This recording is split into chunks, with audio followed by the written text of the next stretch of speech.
O assunto de hoje, então, são férias e 13º, pagamento do 13º salário, que aconteceu semana passada, a primeira parcela, agora está para acontecer em dezembro a segunda, enfim. A doutora Karen aqui veio nos ajudar para a gente entender melhor, né?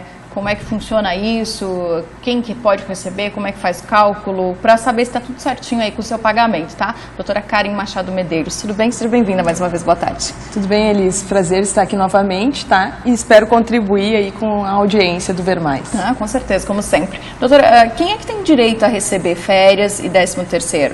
Na verdade, todo aquele que tem vínculo de emprego, ou seja, que seja um empregado, né, um trabalhador, ele vai ter direito. Muitas vezes as pessoas até perguntam, eu não tenho, a minha carteira não foi anotada, eu tenho direito. Não é essencial ter carteira anotada para ser um trabalhador com vínculo empregatício efetivamente. A ausência da anotação da carteira de trabalho, ela significa um ilícito, né, por parte do empregador, mas isso não descaracteriza, né, a relação de emprego desde que ele preenche os requisitos, né, de empregado. Como, por exemplo, né, prestar o serviço com habitualidade, onerosidade, subordinação, etc. Então, é o caso dessa telespectadora que mandou a mensagem aqui pra gente. Ela diz que é aposentada, trabalha de segunda a sexta de noite e não tem a carteira assinada. Então, ela queria saber se tem direito ao 10º e férias. O fundo de garantia também é a pergunta dela. Então, sim. No fim, eu acabei respondendo antes, mas sim, ela tem direito, sim, né? Uma vez que ela trabalhe, né, que ela preste o serviço com habitualidade, onerosidade, pessoalidade, pessoa física, ela vai ter direito, sim. Muito bem. Doutora, o que a lei prevê sobre as férias? Bom, a gente tem a regulamentação das férias tanto na Constituição Federal, artigo 7º, como também na CLT, artigo 129. Então, a lei prevê que todo trabalhador, né, que preste serviço, ele vai ter direito a férias anuais. Né? A Constituição fala somente em férias e depois a legislação infraconstitucional traz ali a regulamentação dos 30 dias. Então, a pessoa vai ter direito a 30 dias de férias. Claro que a gente tem um período aquisitivo, né? O trabalhador, por exemplo, ele começa a trabalhar 1º de janeiro de 2018. Lá em 1º de janeiro de 2019, a partir dessa data, ele vai ter direito, então, a gozar as férias. Né? Então, o período aquisitivo são os primeiros 12 meses e os próximos 12 meses são um período concessivo, onde o empregador tem que conceder essas férias. E daí quem que define o período? Quem define o período de férias é o empregador, tá? Mas agora, quem decide, por exemplo, se quer dividir as férias, ou se quer vender, que a gente chama, né, de vender as férias, que é o abono pecuniário, aí é o empregado. Mas o período, se vai ser janeiro, fevereiro, março, aí vai ser o empregador que vai definir, porque ele que gerencia, né, a atividade empresarial, ele que verifica quando que ele precisa daquele empregado ou não.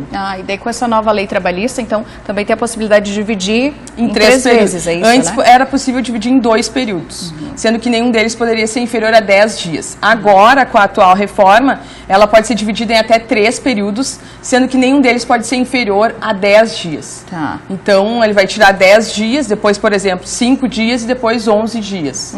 Então, ele vai, ou de outra maneira, mas um dos períodos tem que ter 10 dias para ele. Por quê?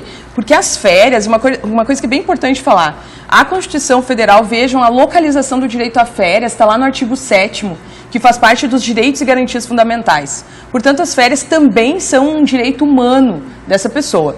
E, sendo assim, as férias, elas têm o objetivo de recuperar as forças, né, físicas e mentais desse trabalhador, né, para que ele possa se recompor as suas energias, para que ele possa conviver em sociedade, né, ter aquele período que ele vai visitar amigos, familiares que não moram na mesma cidade. E também outro objetivo das férias é o próprio comércio, fomentar o comércio. Claro. Mas, primordialmente, o próprio direito à saúde, o direito à vida desse trabalhador, as férias, ela tem o objetivo de proteger esse direito dele.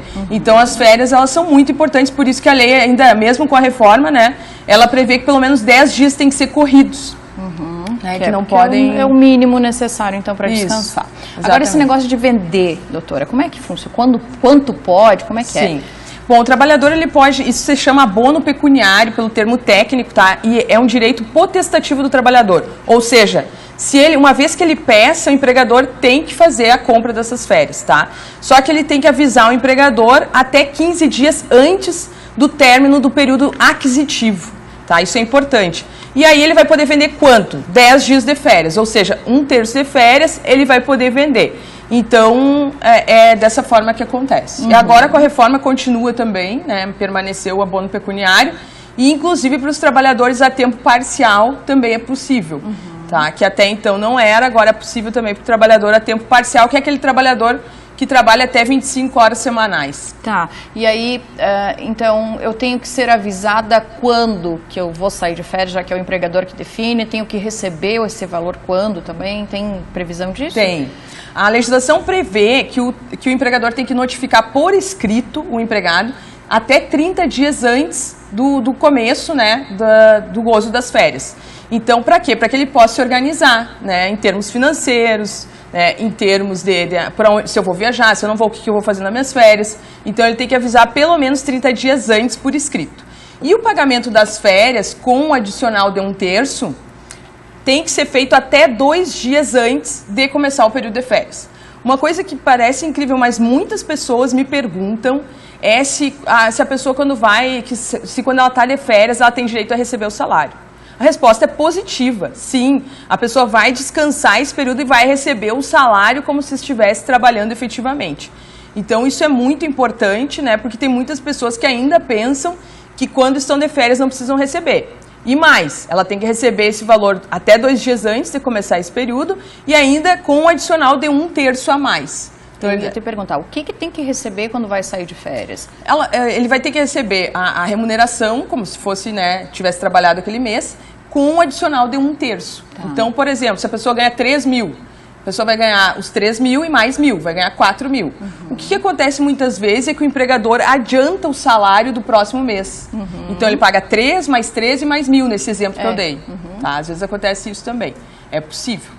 E eu posso não querer esse salário adiantado, porque é um pepino, né? A gente nunca consegue colocar as contas em ordem desse jeito. Na verdade, é possível que empregado e empregador entrem num consenso sobre isso, né? E ajuste de outra forma.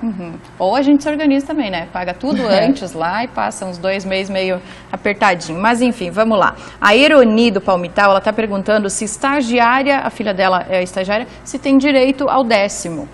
Na verdade, o estagiário é um pouco diferente porque ele não é um empregado. O estagiário, ele não tem vínculo de emprego. Ele tem um estágio, né, que é firmado por um contrato entre 3 partes, estagiário, a instituição de ensino e a empresa concedente do estágio.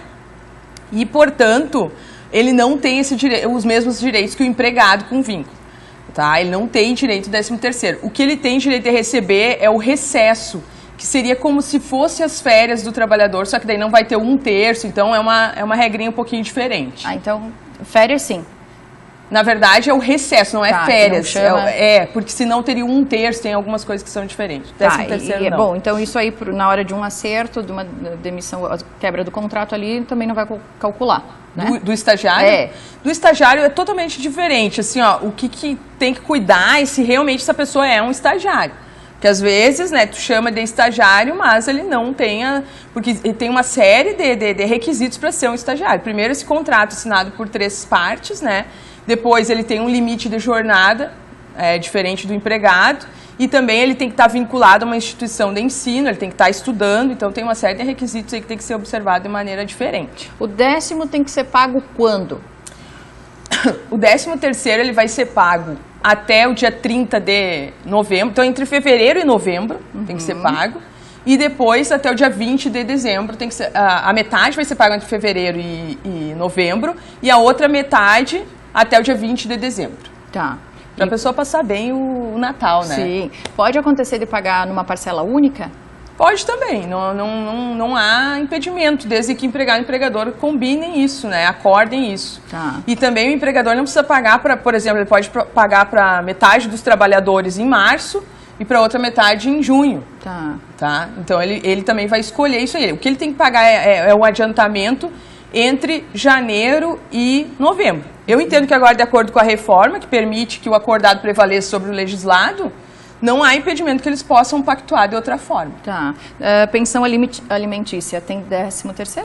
Sim, a pensão alimentícia, quando o alimentante, a pessoa que paga alimentos, recebeu o 13º, ele também tem que pagar lá por exemplo, vamos supor que ele tenha que pagar 30% da sua remuneração em prol da pensão alimentícia. Quando ele receber o 13º também vai ter que repassar 30%. É muito comum deixarem de fazer